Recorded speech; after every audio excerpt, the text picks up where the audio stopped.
Welcome in everybody to the Ncw Mvp Series. My name is Carrie Horning and I am one of the Career Connected Learning Specialists with the NCESD 171.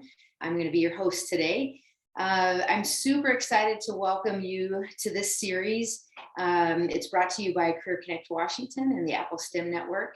And I think a win today looks like each of you leaving with a greater understanding of the services provided by these community partners, or how they might be able to help you or your students and their families, or even how you might be able to help them enhance or continue the services that they provide. So today is just number 2 in our series. So bear with us here. These are our most valuable partners, and we're just hoping to make the best connections we can within our community. So mark your calendars. We've got a few more that will be coming up on Wednesdays at 12:15. We look forward to seeing you at the upcoming shows. But today, let's get to today. So today's guest I'd like to welcome right now is Lenoir Barker. She is the Othello Regional Manager for OIC, which is Opportunities Industrialization Center of Washington. This is their 50th year of service, and Lenoir has been with them for 20. I think that's pretty amazing. She and I initially met at a rural conference a few years ago, and even though it was in a work environment and it got a little bit rowdy from my memories, I can tell you that she is just simply a beautiful soul. She's a self-proclaimed recovering workaholic. I would actually label that a giver from what I know of her. She's passionate about her family, especially her 3 grandchildren. And it sounds like she's spending some time also kayak fishing with her husband. And I'm just going to admit, I'm totally jealous about that. And this is usually about the time where I invite myself to go because it sounds like a ton of fun. So anyways, so as I said before, grab your lunch, sit back and get ready for an extra dose of professional nutrition today. Lenoir, welcome. Thanks for being one of our Career Connected Learning MVPs. Are you ready to kick off this interview? Yes, I am. Thank you for this great opportunity to get more information about our organization out there and hopefully make some new connections. All right, excellent. Okay, so let's just jump right into the questions then. Tell me a little bit about OIC's mission and the different programs that are offered. So OIC's mission is to work collaboratively with other agency partners in the community to eliminate illiteracy, poverty, and racism and unemployment so that all people can live with greater human dignity. And so we do that through providing a variety of services to the community. So we have 4 divisions: our Housing and Financial Services Division, our Nutrition and Health Services Division, and our Education and Career Services Commission, services, and our Community Services. My goodness, I am just stumbling all over my words, but I promise I will get better. Hey, that's okay. You're doing great. Through the interview. Yeah, good deal.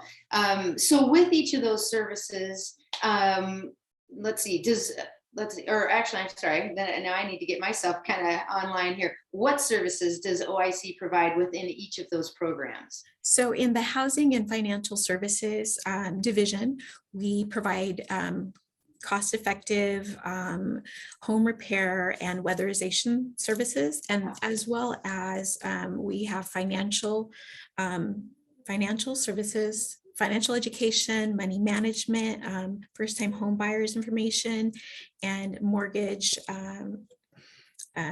counseling through our Prosperity Center, which is located in Moses Lake, but serves all of our areas in the state of Washington. In our Nutrition and Health Division, we provide oh my goodness, I am so sorry. Oh, no worries. Hey, no worries. So what we do is we subcontract food delivery to 14 different locations and throughout Yakima County. We also provide meals to community members during the holidays such as Thanksgiving and Christmas. We operate a food bank, and what's really nice about our food bank is that we're able to accommodate needs, special needs for dietary needs, as well as delivery of food to community members who may have difficulty coming in and picking up at one of our distribution centers. I'm sorry. A little sip of water. So in our community services,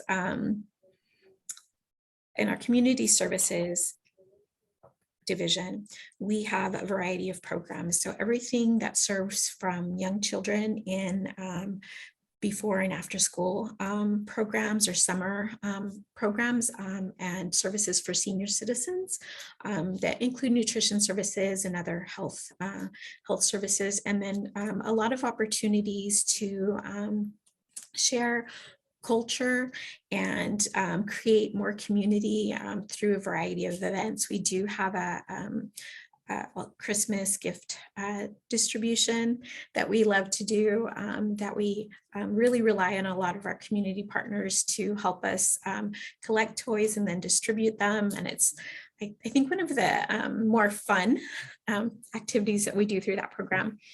And then we have our education and career services. So in the education and career services, we have our Youth Build program. We have our high school equivalency program that's available both for youth and adults. And we have our National Farm Worker Jobs program, which is the program that I work in. Our goal through each of those programs is to really make education and the continuation of building skills and reaching personal goals through that more accessible to everyone. There's so many different offerings. And so as I'm listening to that, so many different questions come up, but how is anybody eligible? Who's eligible to jump in and receive this assistance? So there is different eligibility criteria for each of the programs, I guess we would say, within each division, just because some of our funding is federal funding and some is state funding and some is private, and each of those comes with something that's a little bit different. But I encourage anyone to if you have the need or a client that has the need, to reach out to us, because if we cannot fill that need, if your client or customer doesn't meet our eligibility, then what we do is we try our best to find a community partner who can accommodate or assist them with the services that we're not able to provide. So there's a large part of our services that are going to be based on income, because really we're trying to help people reach self-sufficiency by facilitating these services.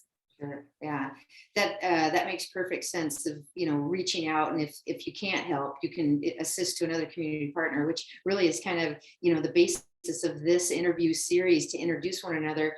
Earlier this morning, I received an email from another partner up north in Okanagan County, and they had, XYZ needs, and we're just reaching out, hey, can anyone help? And we were kind of able to make a connection. So that's perfect. Thank you for suggesting and saying that. That's I see exactly how that works. So good. So you mentioned also that you specifically work with the National Farm Worker Jobs program. So you're the Othello Regional Manager for that program. Can you tell us a bit about that? Sure.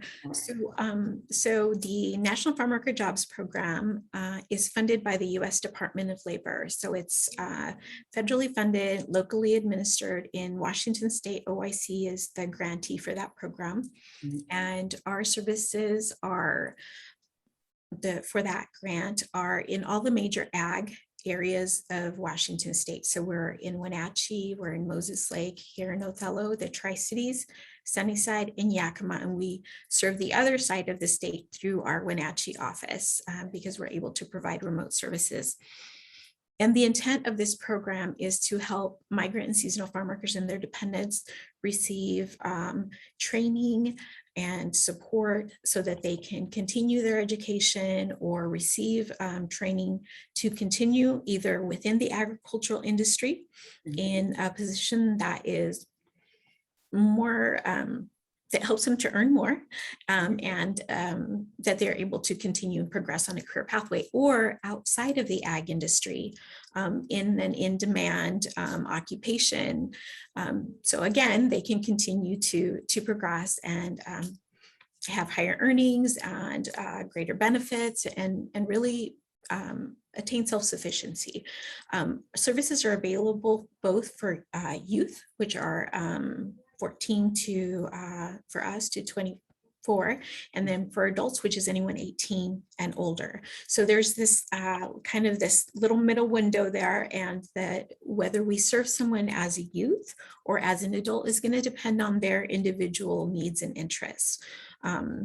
If they're looking to do something that's very short, we typically will serve them as an adult. And if they're looking at higher ed or need to do high school completion and then continue to that, then they'll typically be served through our youth services.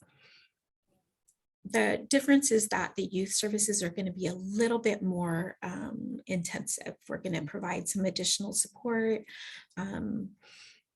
Everybody receives assessment and career counseling. We want to make sure that whatever career pathway that they're getting onto, that they really know that it's the right thing for them, that they're really aware of what job opportunities are out there and what's going to be required of them. And sometimes that is a really great turning point for people. So they'll see our flyers out and they say, oh, I want to be a truck driver. But once they come in and we start talking about what's required, then they say, oh, well, maybe I don't want to do that because I'd spend a lot of time alone. I really want to spend time talking to people. And so then we explore other options. As part of the assessment, we'll provide labor market information. So that's like who's hiring in your area, how many jobs are going to be available, what are your earnings going to look like, and does that really, again, meet what you want, where you see yourself? And then we develop an individual employment plan based on all of that information. And so we map out the steps for that. Everything from little tiny baby steps to maybe sometimes it's getting your driver's license, or to bigger steps like completing the nursing assistant certification courses as preparation for applying to the nursing program. So it's going to be a little bit different for each person. I'm sorry, I'm going to take another little sip of water here. Yeah, that's great. That is, that's amazing. In fact, I'll let you finish, but then I have a few more questions, I think, that I'm going to jump in. Sure. And so then we provide training through three, I guess would say primary ways. So work experience, which is an opportunity for our participants to get some workplace experience. They go in essentially as a volunteer, but they're paid by OIC. And they're hosted either at a private business or a nonprofit organization that does the type of work that they're interested in. It gives them the opportunity to build rapport with coworkers, hopefully potentially have someone build a relationship with someone in that industry that can serve as a reference for them, and just really give them a little bit more exposure to that type of work. We have what we call occupational skills training, which happens in the classroom, and it can be a short-term training in the classroom, like I mentioned, CNA or CDL, or it can be something more long-term, like medical assistant or nursing, or, I keep talking medical, but just because we get a lot of people interested in that, but not that we do that's the only thing. And when they're in occupational skills training, we provide tuition assistance. We can help purchase books or tools that are required for the training, or clothing, if they need scrubs, if they need whatever it is that they need. We're able to either provide those services ourselves, or again, try to reach out to the community and find those things that they need to be successful. And the last is on-the-job training. So on-the-job training is done in partnership with businesses who have a need to hire employees and are willing to provide some of the training that's needed while while they're hired, and there's a training plan that goes into play, and we offer these businesses 50% hourly wage reimbursement for that individual for making that investment, because we know that it costs money to take other staff's time to develop the new staff person. So those are the three primary ways. Did you have any questions about those? I do. I have a million. One of the first ones is, when you speak about the youth category, that 14 to 24, if they're still in school, can they still receive services? Are they eligible to come to OIC for assistance? They are eligible to come to OIC for assistance, even though they are still in school. I know with some of our partners who offer youth services, they have to have a split of in school and out of school. And we, up until now, haven't had that. So we hope that we don't anytime soon either, because it gives us the opportunity to serve more. Yeah. Yeah, I mean, as you were speaking about that, I was thinking, okay, we're doing this program for community partners, and I'm thinking, I've got some ideas just with career connected learning. So that's terrific. I'm just thinking about all the different high school counselors that may not actually be aware of OIC or all the depth of programs and services that are offered. So anyways, I think after this is over, I'm going to connect you with all of the North Central Washington counselors. So that's terrific. Wow, really good information. So okay, well, I said this in the first interview series, and I will continue it consistently throughout. I'm definitely a person who kind of likes a story. I'm a feeler. So I know 20 years you've been on the job for a long time, helping a lot of people. Is there one instance that stands out that you'd kind of like to share with us to drive all of this home for us? Yes, I have a lot of really great partner stories, but the one I'm going to share with you today is about partnering with people for people, specifically with Rosenda.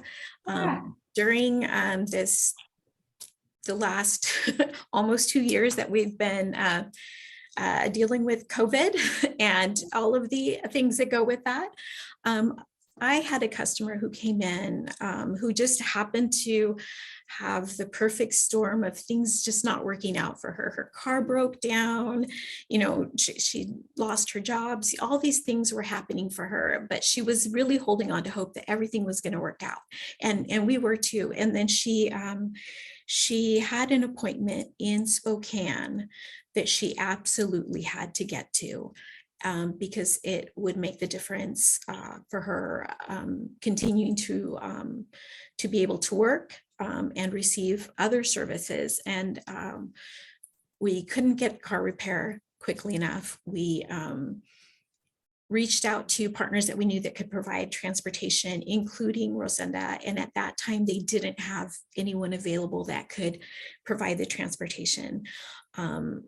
And Rosenda was like, I don't want to say no. And I was like, okay, please don't say no. I'll keep looking, you keep looking. And she talked to her supervisor and she worked it all out. I don't know all the magic that she worked, but she actually made it possible for our client to be picked up and taken to Spokane and have someone wait there for her and make sure that she got to her appointment and then bring her back. And it was during some of the worst weather that we had. And it was just so great. And to have our client come back and say, thank you so much. It was so wonderful. And the driver was just so friendly. And it felt so good. And Rosenda was so nice to me. And just to have that kind of feedback from someone who's really going through a challenging time to say, thank you so much. I know there's still good people out there and I'm going to be okay. And she's okay now. She's working. Things are going really great. But I think that's that to me, that's what partnership is about, is finding the way to be able to say yes. And to, even if sometimes we can't say, well, maybe there's this other approach. Right. Yeah, I love that story. So for anybody who's joining us or joined us today that wasn't here last week, this story actually is, again, really what this MVP series, Most Valuable Partner series, is all about, because Rosenda was with People for People was our guest last week. So the fact that People for People and OIC are pulling together to make things happen is exactly what this is all about. And I mean, I'm still, as you're telling the story, and I'm not surprised at all, knowing Rosenda, but the depth of services that OIC offers. I mean, really, as the host of this, I'm blown away. I didn't realize how much is offered. So I really do feel like there's some great outreach to be had with the high school counselors and beyond to really say, hey, listen, if you've got some students or some students, families of students, there are resources here. So this is good. So with that, we're kind of winding down a little bit. We've got about 5 or 10 minutes left. So let me just say this. If there's anyone out there who's listening that would like to help OIC, what are your greatest needs, or what are some of the most current needs that you could think of to just let people know what's happening and where they can help out? So really, we have needs in every division. We're going to have soon our Christmas toy drive, and we're going to have we're always need things for the food bank, and really in every program. So I would encourage you to visit our webpage. We're at www.yvoic.org. If you'd like to donate to us as an agency, there's an opportunity to do that. Or if you want to learn a little bit more about our program services and find contact information, if you want to pick what really speaks to you, and offer to volunteer or just figure out new ways for us to partner, I think that would be the best. It's hard for me to say like there's just this one thing that we're doing that needs community support. Since there aren't any other questions right now, I wanted to touch really quickly on eligibility for the National Farm Worker Jobs Program, because like I said, for the others, typically it's low income status and a lot of different variables, but the National Farm Worker Jobs Program is specifically for migrant and seasonal farm workers and their dependents. So I want that to be clear. And so a farm worker is someone who's earned at least 50% of their income from qualifying agricultural work in a 12-month consecutive period within the last 24 months. That's a little bit complicated. So I usually say if they did any kind of farm work, it's worth them giving us a call. So for youth, youth can be found eligible on their own or as the dependent of that farm worker. So on their own, we would look at their income. So if they're spending their summers picking cherries or thinning apples or driving a wheat truck or something like that, then they would be considered eligible farm workers on their own because they'd be 100% ag. If they worked McDonald's or something else, then we'd look and make sure that they had at least the 50%. Individuals served through this program have to be legally entitled to work in the US, and they have to be a member of a low-income family. So low-income families, typically they are receiving SNAP, or some people know it as food stamps benefits, or they are receiving free or reduced school lunches, or perhaps they live in subsidized housing. Again, we're going to want to talk to everybody who thinks they might qualify, because we can help them figure that part out. And all males born after 1959 have to have registered with Selective Service. If for some reason they didn't, perhaps they didn't live in the US at the time they were of age to register, then there's a way for us to work on a waiver with them. So that's eligibility for the National Farm Worker Jobs Program. Yeah, that's great. So another question I have, as I was thinking through all the different services for the youth aspect, the 14 through 24, and really thinking about, sharing that out with the counselors. What about local, and this is, again, something we can offline, maybe later, it's you and I, but reaching out to the local employers, since there is, that training and that payment, the wages are paid by OIC for the initial training. That's something, I really think, gosh, we should, get that out in the community, especially right now when everybody's looking for employees. Yes, thank you for bringing that up, because what I failed to mention is that we are WorkSource partners. So our services are available within the workforce development system. And those include services to businesses. And so especially right now when we're looking at recovery, utilizing on-the-job training to help businesses both recruit new employees and then get them trained and then support them during the first few weeks that they're on the job is really an important function of our job. So if there are any businesses out there that would like to partner with us, we absolutely want you to reach out and so that we can help you with that, because we can recruit specifically for jobs, and we can also connect them with our WorkSource partners if they need help posting, if they've never posted on the WorkSource website. We can also help them initiate that process and kind of work through it. That's terrific. Excellent.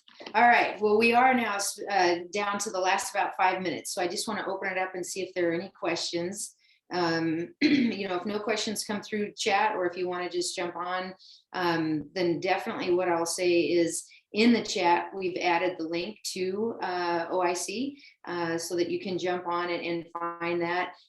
This recording, this interview will actually be up on the Apple STEM Network's YouTube channel shortly thereafter this ends.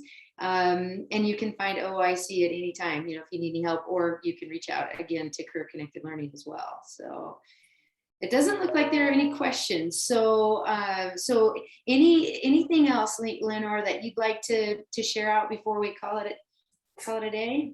Could I do the first 3 minutes over again? Oh man, that was awful.